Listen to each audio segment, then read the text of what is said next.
probably really fun to be in Chavez Ravine tonight because you're going to see Yamamoto back in the bump here.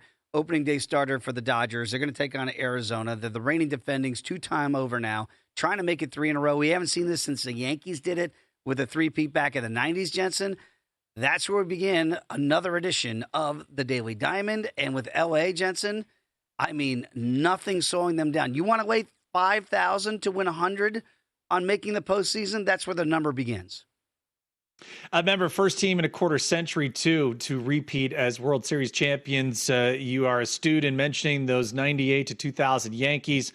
Also, the 72 to 74 Athletics. Those are the last two teams to three-peat in the expansion era. Oh, by the way, four-time MVP Shohei Ohtani, Dave, going for his fourth consecutive Most Valuable Player award. Again, he will begin the season healthy and as a two-way player for the first time since 2023. So a lot of storylines surrounding just some individual talent. Should Ohtani be able to win that MVP award, he would join just Barry Bonds as the only players to win 4 consecutive MVP awards. All right, did the Dodgers get better after winning their World Series championship? Yeah, they went out and they got the best free agent available in Kyle Tucker. He slots into an order that continues to be as vaunted as any in the modern era. So, of course, Ohtani leading off. It sounds like Dave Roberts is going to have Kyle Tucker in that 2 spot. Mookie Betts will slide to the 3. Freddie Freeman hitting cleanup at 4. Will Smith catching, hitting 5th. Max Muncy, your third baseman, hitting 6th. Teoscar Hernandez playing left, hitting 7th. Andy Pages is the center fielder, batting 8th.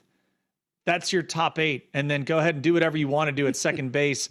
That's about as ridiculous as it gets. So much so that you mentioned Yoshi Yamamoto, who also pitched in the World Baseball Classic, Dave, after what has been maybe the best 2-day stretch in World Series history, pitching that Game 6 gem and then coming back and closing out with multiple innings to secure the championship in Game 7. He'll be followed by Emmett Sheehan, Tyler Glasnow. Roki Sasaki is going to make this rotation, albeit, Dave, it was really hard to watch control-wise. A shell of himself from what we watched through spring training, but we'll be anxious to see his first couple of times through the rotation if things start to settle in. And then, of course, as I mentioned, Ohtani, healthy from day one, will make his season debut on the mound in the Dodgers' second series of the year against the Cleveland Guardians. Your favorite closer in New York, no longer there. Sugar Edwin Diaz is going to be now the stopper for the Dodgers. So they get the best position player, they get the best closer on the free agent market, and he will headline a bullpen that at least last year, Dave, they thought that they had the answer in lefty Tanner Scott. It was a really bumpy road for him early, but he was much better in the second half. Alex Vesia will come back as one of their great leverage relievers. They do have a host of options there in a very deep bullpen. And still on the mend will be Blake Snell, of course, who is just absolutely phenomenal for them down the stretch and in the postseason. He's working his way back from the shoulder fatigue, Dave. They're going to slow play him, sounding like more the middle to end of May for when Blake Snell will be back. So, again, they don't have to rush him whatsoever with the embarrassment of riches that they have. So we asked the question, what are actionable season-long plays here for the Dodgers? If you want to take them at a Scotty Scheffler-esque short number, 3-1 or less to win the World Series, I can't fight you on it, Dave. They have the best roster. They have the best team. I would totally understand why you'd want to do that. I did get to the window on their under of the win total. It was one of my favorite unders last year at under 104.5. It got there with flying colors. I did find it at even money on Caesars, under 102.5. The same sentiment goes for me, Dave. They're not that freight train that you need to have going out of the gates, albeit last year when they win their first 7 or 8 in a row, we thought they'd never lose. But they're always predicated on being able to crescendo, getting hot at the right time, getting healthy. You saw they didn't have their full complement of rotation weapons until September, and then the rest is history. So if I'm throwing it back to you with a couple of ideas for people out there who have not gotten to the window yet, maybe on a future play or maybe some player props, I would say that the under is still my favorite as far as the season-long playoff, or at least the season-long play. So the under 102.5 wins for the win total. I mean, player prop wise, hard to go wrong with any Ohtani props. Hard to go wrong looking at something for Mookie bets. That was the only other thing I was thinking. So I'll throw back to you with this idea. This team has like 3 or 4 MVP candidates on their team, just in position players. Yep. But I wonder if it's not Ohtani, if he does get hurt, would you pivot to a Mookie Betts? Would you take a shot on a Kyle Tucker? If that's the only other question I would have. Ohtani's odds on for a reason. He's healthy from day one. If he stays that way and he does what the back of his baseball card has shown that he does year in and year out, he's going to win it again. It's rather fascinating, too, because, you know, those guys are getting older, right? The Freddie Freemans and the Mookie Betts of the world here, and that's why maybe you go get a Kyle Tucker, as if the rich just get richer, right? So I'd probably take a shot at Tucker to answer that question if it's not Shohei Ohtani. If he does go down with injury, misses significant time here. Again, they don't have the NBA stipulation of number of games, so that is a little bit different here. So how much time would it take for Ohtani to miss in order to really be taken out of that equation? And also, from a starting pitching perspective here, you know, that's the advantage Shohei has in that market.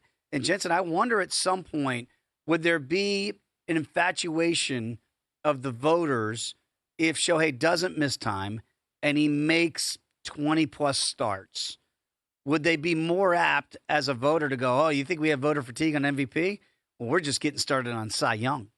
Could you take a shot on Shohei at Cy Young if the numbers are there and the starts are there and they go, man, we not only do we love giving him potentially a 4th straight MVP, we'll give him Cy Young too. Is that possibly in play? Because then the sticking point there is some people are going to go, no, you get one or you get the other, but you can't get both. I think it would have to be a surreal year for him on the pitching side. Just knowing who he's got to overcome there, and let's be honest, we're all running down Paul Skeens in the National League, right? And to put it mildly, think of where Zach Wheeler was. I mean, blow for blow, both those guys were back and forth. And had Wheeler not had the thoracic outlet issue at the end of the year, there's a lot of people that felt if he closed with a flourish, then Wheeler could have supplanted Paul Skeens as the National League Cy Young winner. And that also goes along with Christopher Sanchez being as remarkable as he was. Yamamoto was good down the stretch.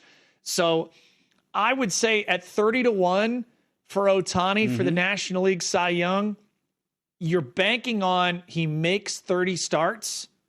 And if you're there, then yeah, I think that's a spot you could take a shot at. But man, it just feels that they factor his pitching in so much for the MVP that it's hard to get there in just the National League Cy Young market. If you're looking to pivot, I think you may have to go, a little bit more towards a guy like Freddie Peralta, a guy like Jesus Luzardo, someone that could really put a team on their back and really be amazing. Logan Webb was a favorite in our VSiN MLB futures draft. And I still think it's viable even at 17-1. So hard for me to get there on Shohei for an NL Cy Young because I think they're just going to factor it into the MVP and say, well, he does both well. And that's why he's the most valuable player. You mentioned 30-1 there. Yoshi Yamamoto is the second betting choice for Cy Young in the National League at plus 650 behind Paul Skeens at plus 210. But yeah, you're right. It's almost like, hey, wait, we give you the credit for that, for being a two-way player. That's why you win the MVP every year. Now we're gonna go again for the Cy Young. That would seem to be a little bit unfair if we're using one for the positive, and then all of a sudden give you the second one as well. That'd be fascinating conversation at the end of the year.